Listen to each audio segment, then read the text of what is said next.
When the Latin Bible was written, people thought apple and evil were the same. But I believe that the fruit really was papaya, and you know why? Because when they ate it, papaya. Sin came in the world. And because of sin, selfishness came in the world. Now I want you to picture this. Nowhere, anywhere in secular counseling or people will tell you why man is selfish. But sin came in the world, listen carefully, sin came in, and because of sin, man became selfish.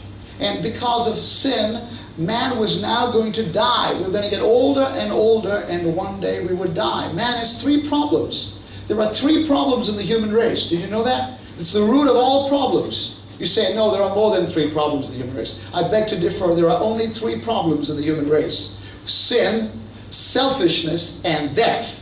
And every problem in the human race is based upon these three problems. Every conflict in human history, every war in human history, every marriage problem is based upon sin, selfishness, and death. You can crack it down. We spend billions of dollars trying to protect on this world. We try to, with policemen and armies patrolling nations and wars and machines. Why? Why do we have all these policemen all around the world? Why do we have prisons? Why do we have penitentiaries? Why do we have all these different things? Because there's a problem with man, and that problem is sin. Rape, violence, murder, there's sin. There's a problem in man's heart. It's sin. The second problem, the next problem that man has is selfishness. Man now becomes I. Now watch what happens as soon as Adam and Eve fall. Listen to what happens. Let's read Genesis chapter 3 again. And the Lord said, who told you you were naked? Did you eat from the tree which I commanded you to eat? And listen to Adam's response, the great, wonderful husband that he is.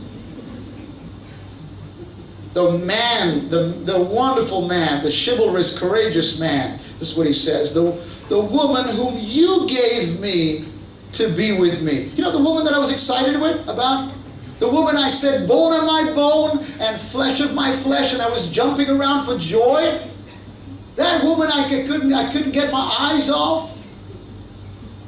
That woman that you gave me, she caused me to sin. You see, God, it's all her fault. It's not my fault. It's her fault.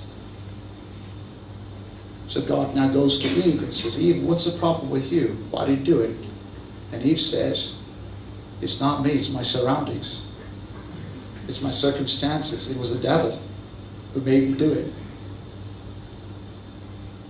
The blame game started.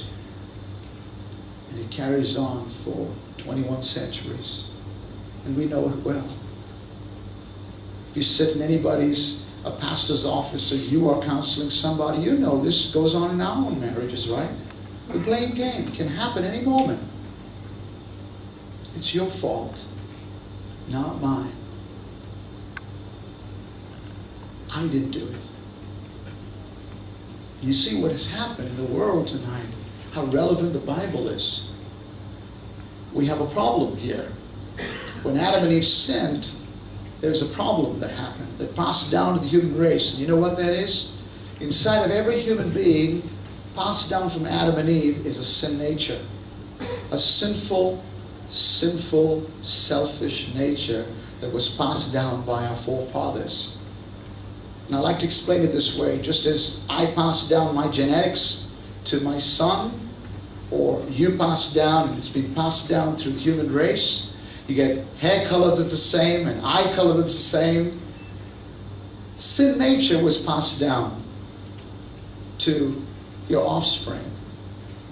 You ask a baby, did you rob the biscuits? And they say, no, but all the biscuit crumbs are over here.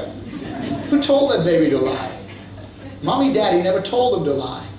And secular psychologists will say to you, you know, we are only the product of environment. It must be because of bad parenting. But the Bible says that the root of the problem of every human being, and therefore every marriage conflict, is two words: sin and selfishness. Say it back again with me. Sin and selfishness. Sin and self-centeredness. David said, I was conceived